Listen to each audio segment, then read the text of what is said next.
Sunrise, Rawlins, Wyoming.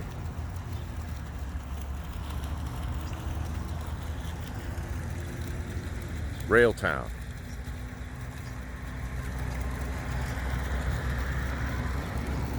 Also the home,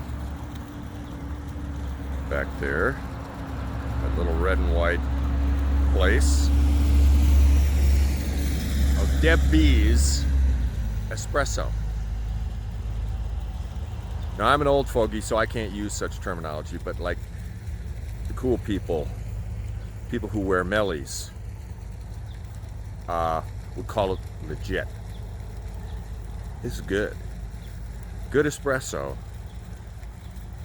in Wyoming, in a rail town.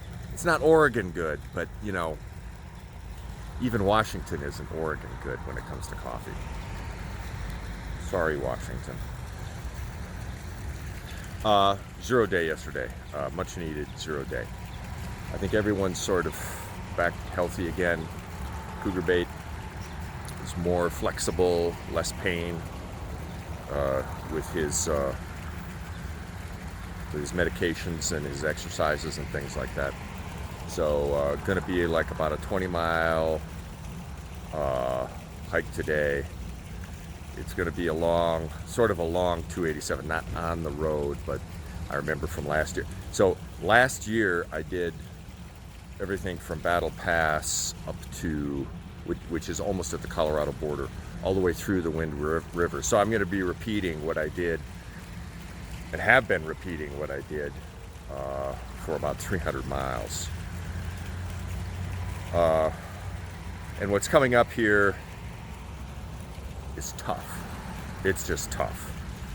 It's going to be hot, you know, August hot, no shade, long water carries. The other observation I had is comparing this sort of tough to AT tough. Sort of a long food carry on the AT is like 4 days. Maybe, I don't know, anywhere on the AT that I had a 5-day food carry. But we have a 6-day food carry coming out of here to get us up to South Pass. And plus you add on all the water that's going to be necessary. There's one water source between us and probably where we'll camp. One. That's it. And that's going to be a dry camp. And then it's going to be another several miles tomorrow before there's the next water source, Bull Springs. So sort of long 15, 20 mile water carries coming up here. So a lot of weight. That makes stuff tough. I shouldn't dilly-dally too much, but you know, yeah. The cool people would call this legit coffee. Yeah, I'm not cool. I'm just a hiker.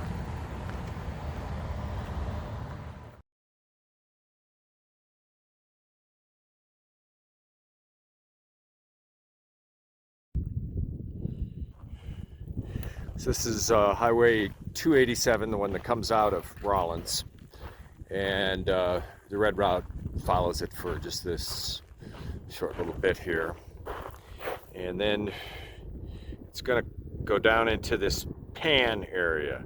And I remember from last year, I mean, it's just a pan. There's just no relief, no terrain relief at all. And then the trail kind of parallels that little streak there, which I think is the side road. And if memory serves, it sort of like goes through that cutting through. I don't even think you climb over that ridge much. It's almost a level thing. But anyway, let me wait for this truck to go by.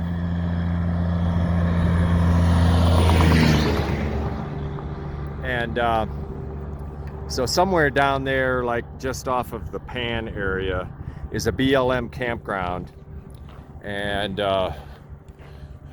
cougar bait. Just Jim and Pockets and I have all agreed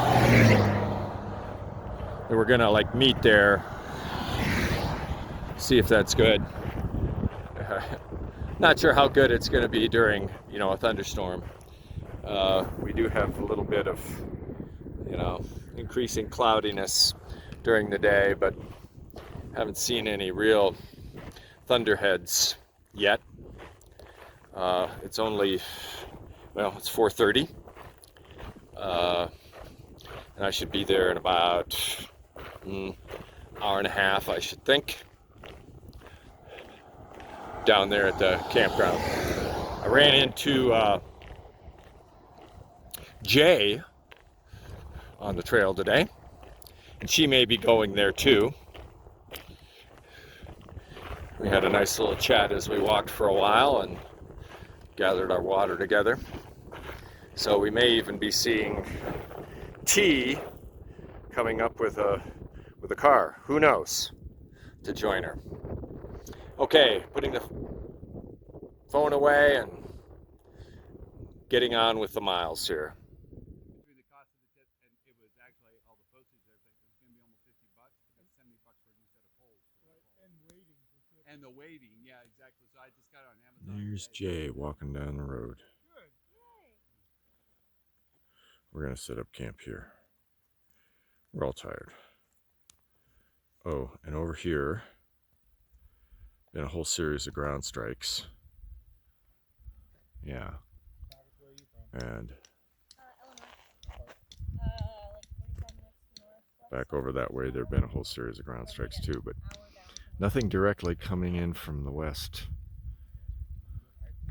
to us.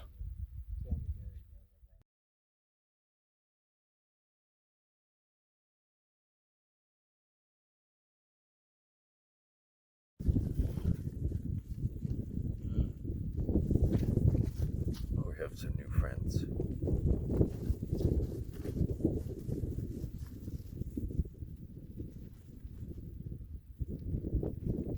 Got pretty close.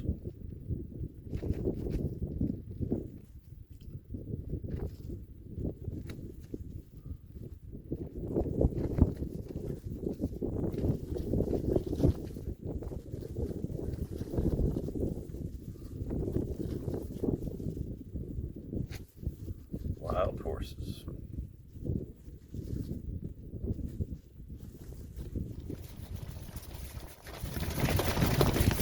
This doesn't look good.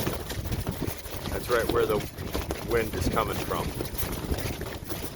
It's changed direction a couple times here in about the last half hour.